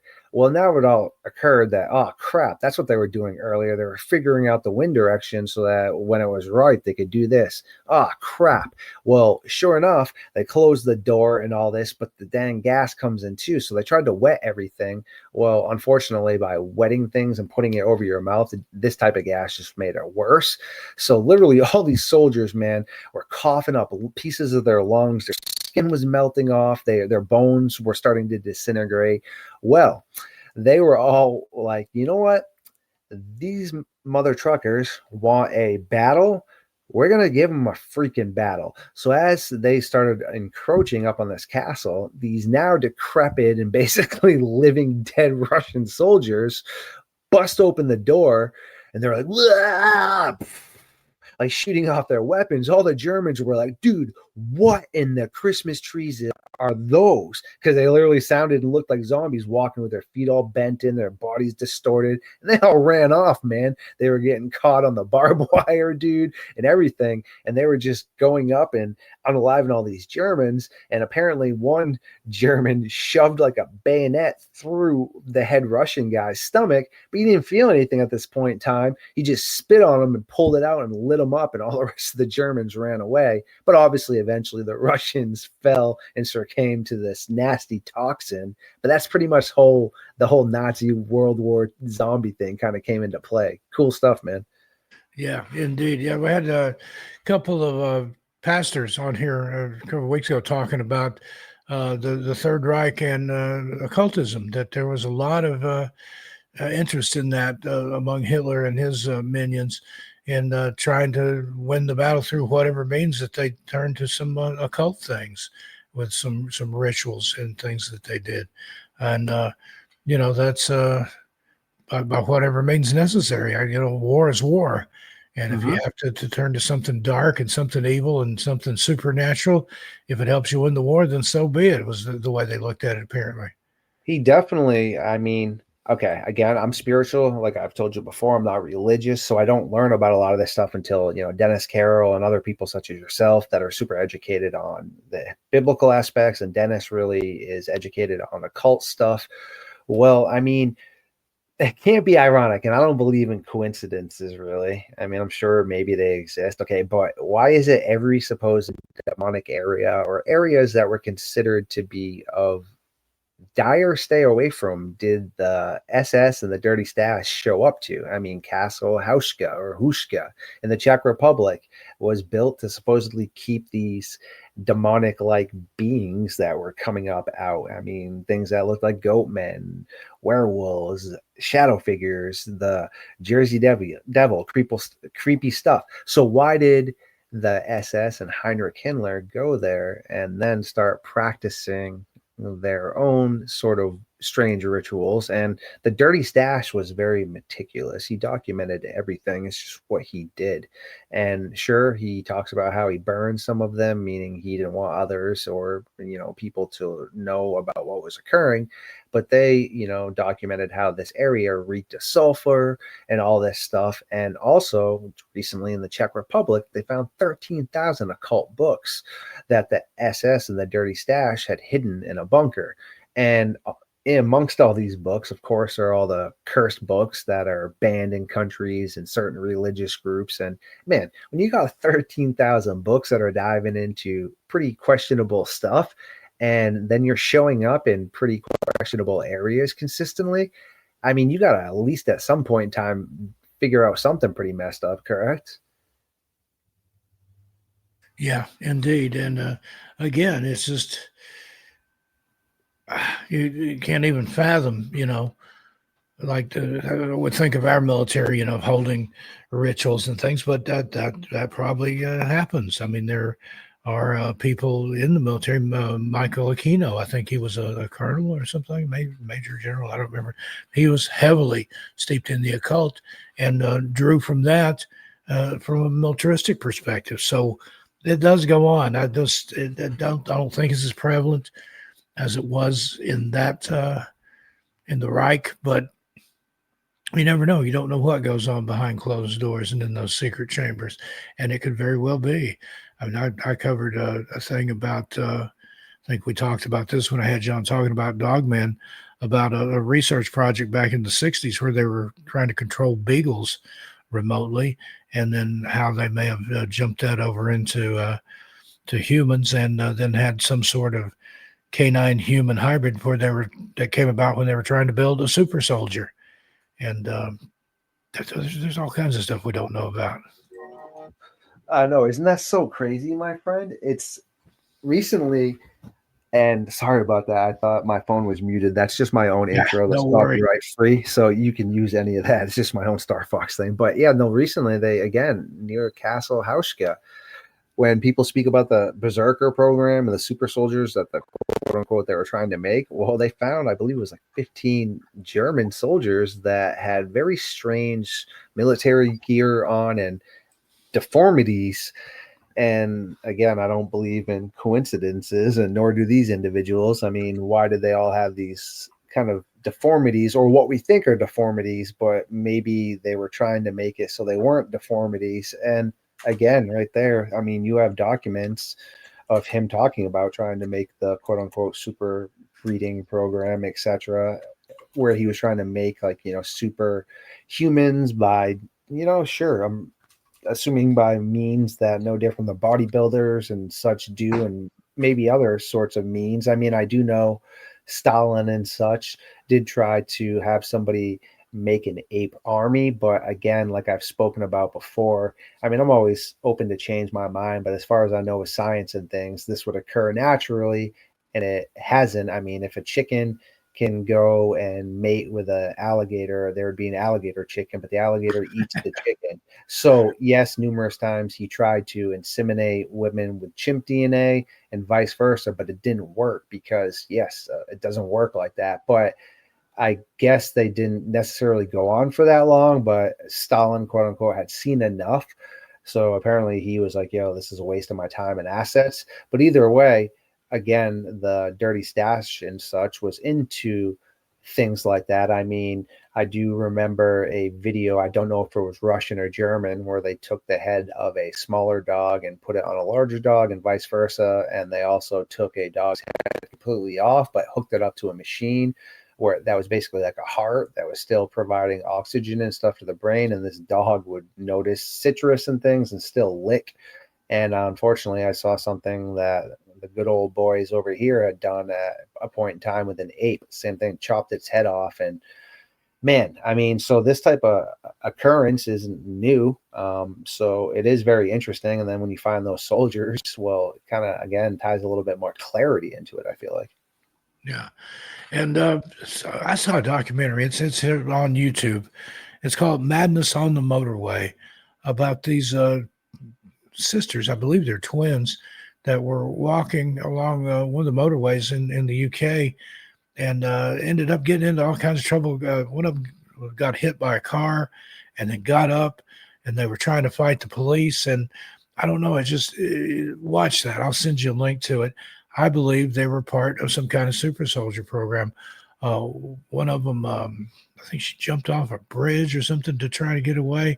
There was a guy that took them in that was, I think he was a retired military, and it was theorized that he recognized what they were, some kind of MK Ultra type programming, but they were trying to make super soldiers, and just they absolutely wreaked havoc. And they were from, I think, Sweden or somewhere like that. But it's just, the whole thing is just absolutely bizarre.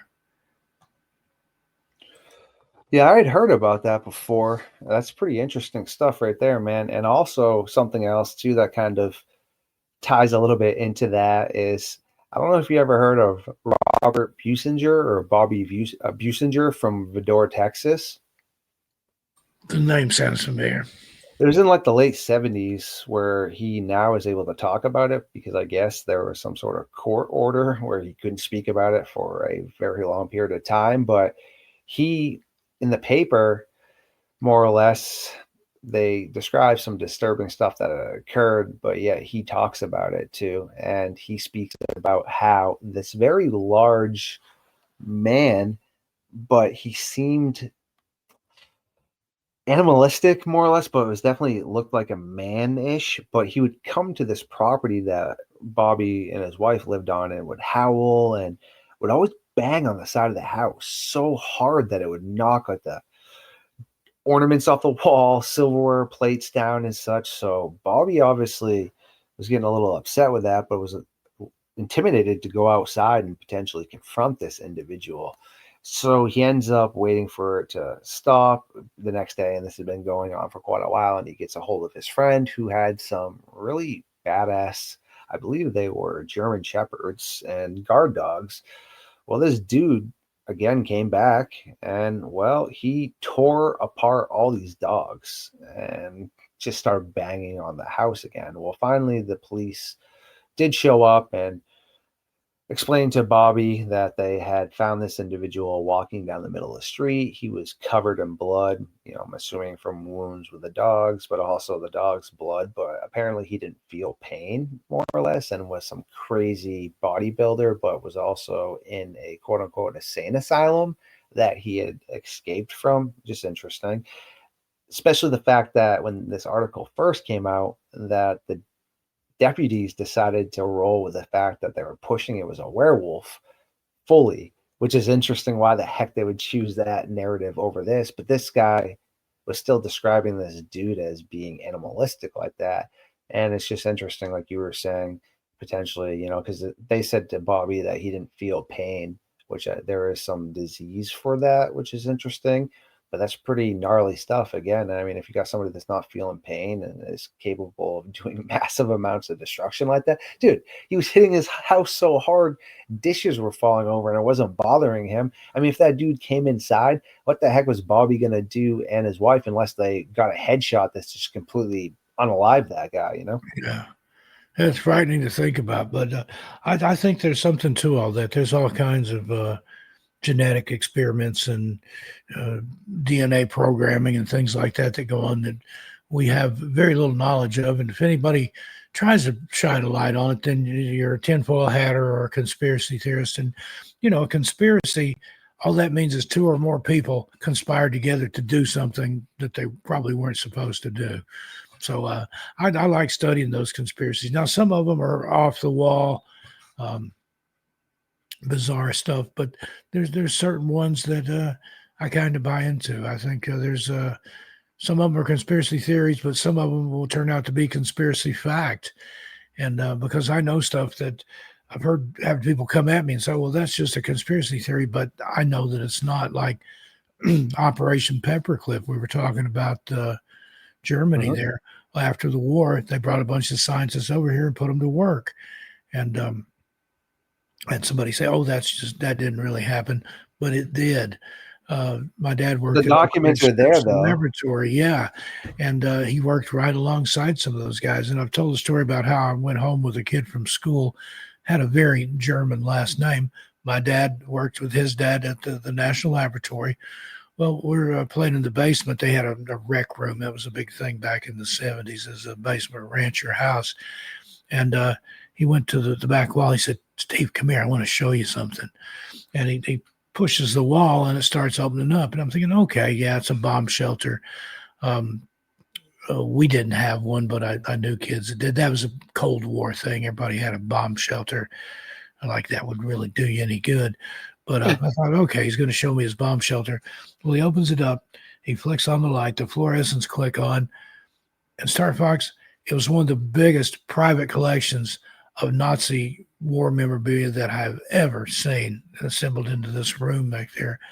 And he had an SS uniform in a plexiglass case.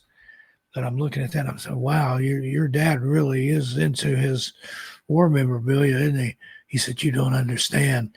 He said, that was his uniform. So there you go. Conspiracy fact there. Operation Paperclip was very, very real. And now they know it. But there was a time when it wasn't. That's great stuff right there. And no, I was just going to say, that's all documented. I mean, people can look at it and check it all out, man. I mean, to me, a conspiracy is something that has nothing to back it up. But I mean, when you can see that, I'm going to butcher his name, but Eric Trumpf came over and worked on Plum Island. I mean, that guy was in charge of putting, people don't realize Lyme disease has always been something that is inside of ticks. Okay. It's been detected way back in prehistoric times. But what he did is he was able to amplify that and put that into basically like a hybrid type tick. Okay. Find a way to weaponize it. See, that's what Yeah. our society does. Discovery. How can we weaponize it? I was even guilty of that as a kid. Um, I'm going to tell on myself here. This is kind of humorous, but like I said, my dad, was part of the war machine. He worked at the National Laboratory. Before that, he was involved with the Manhattan Project. Well, I had an idea, and I'm just going to use the word fart here. If anybody's offended, I apologize. I was wondering. Now I had a scientific mind, because of my dad and stuff. I was wondering as a child. I was about 6 years old, maybe seven. I thought, wonder if you could freeze a fart. So I captured one in a mayonnaise jar. My mom was always saving jars for me because I had a little natural history museum in an old chicken coop outside, and I'd put, animal skeletons and stuff like that in jars. Well, I captured a fart. I'll leave that to everybody's imagination how I did that, and put it in the freezer. And I had another jar, so I captured another one, and I left the lid kind of loose, and I took it to my dad, and I'm just all innocent, like, Daddy, can you get the lid off this? And I knew what he'd do. He pulled it right up under his chin and gave it a big twist. Of course, the lid flew right off, and he got a strange look on his face, and he shoved it back at me. He said, "You get out of here with that." And then a little bit later, he comes in. So you know what he did? He farted in a mayonnaise jar and handed it to me. And like a dummy, I opened it up. And my mom turns and stares right at me. She said, "What's in that jar that's in the freezer?" So that ended my experiment. But that was my idea. If we could freeze them, we could weaponize them. Imagine on the battlefield, you drop frozen farts from 20,000 feet, when they hit, everybody's like, "Oh my God," So again, basically what mustard gas is. Right? It was my own version of a gas attack, literally. I had a strange childhood. My mom was from Appalachia, Cates Cove area of the Smokies, very superstitious. My grandmother on that side was a gypsy witch. She called herself a granny witch, they call them. And then my dad, highly educated, a man of science. So there I was, the perfect blend of science and superstition sprang forth bewildered. I had the best and the worst of both worlds. So that's just the thing, and I think a lot of people are that way, not children, but everybody, how can we weaponize this? How can we use this to force our way on people? Yeah, I mean, and it's not funny to weaponize things, but I'm laughing at your reference as the weaponization right there. And no, it's true. It's just the way things, tend to work in that aspect. So no, it's super interesting, but it's just the way things work. So Eric Trumpf would, yes, put insects that were infected inside of the forest that obviously anyone that was coming in to try to overthrow the SS would be infected by. They were claiming that to villagers that needed food and such, they were dropping in like clothing that was infected and all kinds of things. So, I mean, we brought him over here because when the Russians went in and we went in, well, we were a little bit nicer in what we offered. The Russians were like, "Yo, you come with us or your head's on the floor," more or less. And everyone is just no longer. We were like, "All right, you come with us. We're going to wipe your war crimes." So, I mean, also another member of the SS's top astrophysicist was a big part in our venture into outer space and also with NASA. So, I mean, to me, those aren't conspiracy theories because there are files that back that all up. So, I mean, if it was just a one-sided perspective of an individual saying that, then sure, always questionable. But when you see all the facts that back that all up, I mean, it's no longer questionable. I mean, it's presented as evidence, right? Yeah. And some of the stuff that's come to light, if that stuff they actually did, how much stuff is out there that's hidden away, that's in the Black Vault or wherever that is still kept under lock and key, or the documents have all been redacted, maybe a word or two left on them. Strange times that we live in, my friend. Yeah, isn't that the truth? I mean, as I said, it's great with some of the things, but then you're just like, wow, what the heck? So, I mean, in general, I love to learn. So I'm always trying to learn. I mean, but there's obviously darker points in time. Like, yeah, Do I agree with anything that the SS and all them did? Of course not. But from a person that likes to learn, when I look at like how advanced some of their weaponry was and stuff, it's fascinating how that was created. I mean, how, if you look at the differences, I mean, we had these little turdy tanks, but they had these huge tigers that would come out and demolish them. But yes, of course, we figured out you could put rocks and logs under there that get stuck up in there, and you can blow them up with rocket launchers. We had pretty cool battleships. They had massive battleships. I mean, learning all that and actually stepping back and realizing the way Normandy was set up and such, and how this country that's not even what the size of Texas, give or take, was almost able to overtake the whole world. I mean, it just shows you genius or madman. That guy was both. I mean, how do Yeah. you do all that, and how advanced are you? But then you see the insanity, and that's what people say with genius and sanity. It's how do you walk it? Cocky, confident. You know, it's a very thin line, because imagine if he took everything he did for a positive thing, what he could have created. I mean, the Autobahn, Mercedes, the Volkswagen, those were all created by him. I'm not saying those things were created for good purposes, but those are things that actually are used still in modern day times as, I guess, potentially positive things. I mean, etc. So imagine if, like I said, they put all that energy to good things, but they didn't. They put it towards mass weapons of destruction. But if they weren't smart, how the heck did they all do that? It took almost the whole world to stop them, you know? Yeah.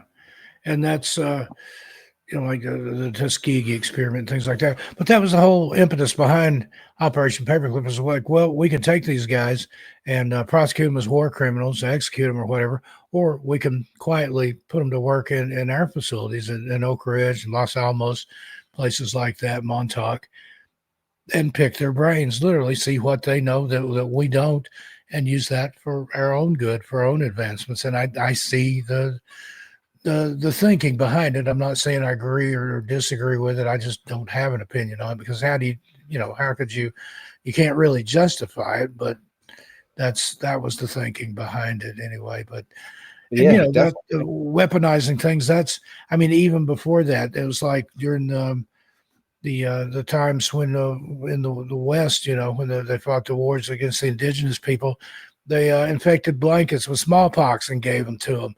You know, Mhm. it was just, it's nothing new. People are, I mean, and war is hell. That's true. And people are mean to one another. And I heard somebody say one time, if you can figure out how to have a war and not hurt anybody, then let's do that. But sadly, that's just the way it goes. I prefer peace. I'm a peaceful person, peace loving person, slow to Same thing, anger. man. But and like you, I'm not religious at all, but I'm very spiritual. Yes, good vibes, dude. Just people want to call me a tree hugger or whatever, dude. I'm with you, man. I just try to put out good vibes, learn, and just be a very good individual. So I couldn't Yeah, agree with all that more, man. yeah. And if you look at that from a biblical perspective, Jesus didn't go to church. The only time Jesus was ever in the temple, he was either there to educate the elders or to chase out the moneylenders. Don't tell And them I that. heard somebody say the devil goes to church and he sits on the front pew. So there you go. Right, my friend. Yes, again, preach right there. That's just all excellent stuff for sure. And I've seen some of the worst fights and some of the nastiness come out of people in a church fight. That's one of the ugliest things I've ever seen, is a church fight, when the church is divided and one side against the other. Went through that with one of my brother's church. I mean, people are making death threats and stuff, and these are church people. Yeah, You need to go unfortunately, back and start over. that's like back in. Correct me if I'm wrong. What was it? What was the Civil War? Was it right? You had some that were brothers and sisters that were just literally on the opposite sides, Yeah. going up against each other. And I mean, I can't stand politics and such and all that, but I mean, same thing. I went up in high school to the state part where they would have representatives, whatever. They don't even sit on the same side as each other. It's like, yo, wait a second. You guys can't even sit on the same side of the room, etc. So I just think it's one of those things that, unfortunately, in a perfect mind, in a perfect world, like the whole consensus of America and the melting pot, that's beautiful.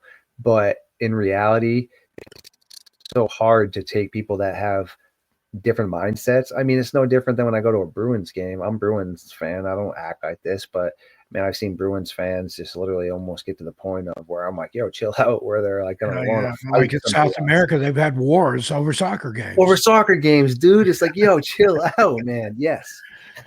And then in Great Britain, they have the hooliganism where those guys are serious about their football, what they call soccer, too. And just, I mean, I don't get. I remember going to high school games and making the mistake of sitting in the wrong bleachers. What are you doing over here? You go sit over there. You had the That's what I'm home side saying. and the So visitor side. It's just divide and conquer. That's the key to anything like that, and that's kind of where we are now as a nation, I think. And I'm as apolitical as you can get. Left wing, right wing. To me, it's just two wings on the same dirty bird. I don't care. And then yes, me too, bro. It's so true with you. And actually, I know you got to get going here, but another thing that might blow your mind, and I, suggest you look into, I suggest you never go there, but there is an island that I don't know if it was in the 50s or 60s where we decided it was great to take chimpanzees, which are not supposed to be on islands and can't swim, and we decided to inject them with all kinds of messed up things like hepatitis and all these diseases, and we put them on this island, and still to this day they're there. And I mean, how that's even legal, I don't know, but come on, like, how can someone do that to something that is so similar? I mean, even if it wasn't similar to an animal, like, how can you do that yet it is done? I mean, I don't know if they're still actively researching it, but it's still there. So yeah, and that doesn't surprise me. I mean, and how much more stuff is there like that? I mean, this is what you hear about. This is what leaks out. There's some stuff that maybe only two or three people know about, and they ain't talking. And said, my dad out there at the National Laboratory, there was all kind. There was stuff that he wouldn't talk about long and long after he was retired. I mean, he was in 2 days away from his 82nd birthday when he passed away in 2003. But there was stuff that he still just would not talk about. And I get it. I mean, of course, he was afraid he'd lose his pension and his insurance and all that. But again, they drilled that into you. I mean, Oak Ridge, where I grew up, or just outside there in Knox County, but was in Oak Ridge a lot. And they'd have, big billboards of, you don't know who's listening, things like that. And it was just hammered into you that, there's just stuff you don't talk about. And I heard stories when Oak Ridge was a secret city that there was a place, now it's known as Jackson Square, but back then it was known as Townside, where they were having a dance. And there was a guy and a girl that had met there and were dancing, and the guy kind of talked a little bit about, just whispered in this girl's ear what he was doing. Next Monday, when he came to work, they called him on the carpet and said, "You're not supposed to be talking about that." So either she was set him up to be a rat, or somebody overheard, or the walls have ears or something. And it's that old saying that three can keep a secret if two of them are dead. I believe that's true to an extent. right. And that's kind of ironic too, because I remember growing up, he doesn't do it anymore, but one of my cousins was a forensic detective, and I just remember him always telling me there's three sides to a story. I'm like, what do you mean, bro? Because I was like 15. I'm like, there's myself and the other person, so that's two. He's like, no, three. And then he explained that your side, their side, and then the truth. So yes, it's definitely a very accurate assumption It's of a this razor's situation. edge that you have to tread sometimes. As my dad used to say, you can have your own opinions, but you can't have your own facts. See, exactly. And that's so funny, because I just feel like so many people, when you try to present facts, they're like, oh, there's just fairy tales. Go back to your fairy tales. And it's just so funny, too. I feel like that individuals that think they're smart but actually aren't smart, Yeah. when you present things, they then call you the idiots, and they Yeah. get so upset. And it's just like, well, we're talking about facts here. But no, I'm with you, my friend. Yeah. And the people that will hear a theory, no matter how half baked, that sounds sort of halfway scientific, and then accept that as gospel truth. I've covered the Sailing Stones from Racetrack Playa in Death Valley. Well, the theory is that a thin coat of water covers the dry lake bed there. the wind blows, moves those stones along, and then it thaws out, and that's how it leaves those trails behind. But that's just a theory. That's never been proven. And I made a video about Death Valley, talked about that. And so many people said, oh, it's just the ice and the wind. There's no proof. It's a theory. I'd like to see some proof. There's not any. But it's a good theory, but that's all it is. Right? No, that's great stuff. And I always feel like people have issues with that. I mean, kind of as we're wrapping this up, that's like in Antarctica, I believe it was, or something like that they believe they don't want to accept the supernatural. That can't be possible. Right. And then sometimes too, unfortunately, I feel like people don't like to accept the science either. You know what I mean? It's like a catch-22. Yeah, because you got those that deny science, and again, yes, it's theories, but there's scientific basis, and yes, and you can test it out. But even again, here, my dad, Oak Ridge National Laboratory scientist, he would say sometimes there were things that occurred under controlled laboratory conditions that they couldn't replicate, an anomalous event, an irreproducible result that they just could not explain. And again, there was no explanation for it, but he said sometimes things just do what they want to do, regardless of what science says they're supposed to do. Yes, exactly. And kind of a great example too is, like I said, we got to let you go, but in Antarctica, there looks to be like what some people want to say was a flying saucer that crashed. Okay, could it be? Yes, it very well could be. But then other people have very valid points of how if a piece of ice, which does fall from one of the glaciers up there, it would fall a pretty large distance, then would start rolling from the impact, and very much so could also be that.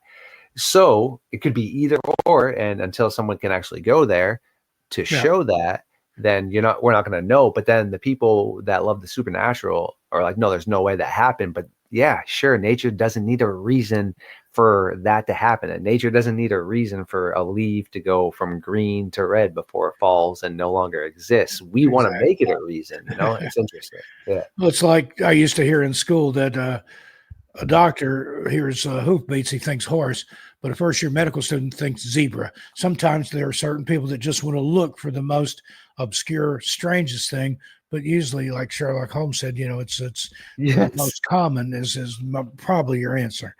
Exactly, my friend. But he also said that when you've eliminated everything else, no matter how impossible or improbable, what's left is the truth. Brilliant, man. And I totally agree with all that too. We just got to start with the logical stuff first, man. And then we can proceed to some of the illogical stuff. Yeah, for sure. Indeed. Well, we're going to have to close this off here tonight, Starfox, but I want to thank you once again for joining me here on Everything Out There on the Clyde Lewis Ground Zero Radio Network. Tell the people where they can find you. Yeah, definitely, my friend. And I look forward to seeing you bi-weekly. I talk to you all the time too, as well. So long story short, is just go on YouTube, and it's all under lowercase words, Starfox _radio, and you will be brought to my page. You can't miss it. And I do have playlists set up. So if you have favorite hosts that are on there, such as Steve, then you can just click on all those. So. Yeah, and I'll put a link to that in the show notes. And as he stated there, I'm going to start being on his show bi-weekly on Wednesday nights. Wednesday nights. We're doing it live, right? Actually, no. We're just gonna do the recording and get it out, but it'll be coming out the following day. So yeah, good, even better. All right, brother. Well, again, thank you for being here. Going to get on out of here on behalf of Starfox and myself. We'll see you further on down the trail. Tell your animals we said hi. Good night, everybody.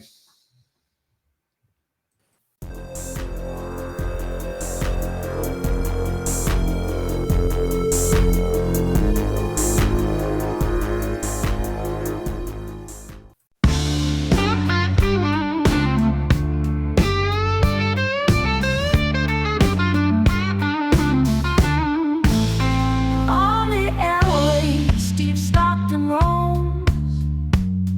Tales of ghosts and haunted homes. Through the static, weirdness flows. Mystery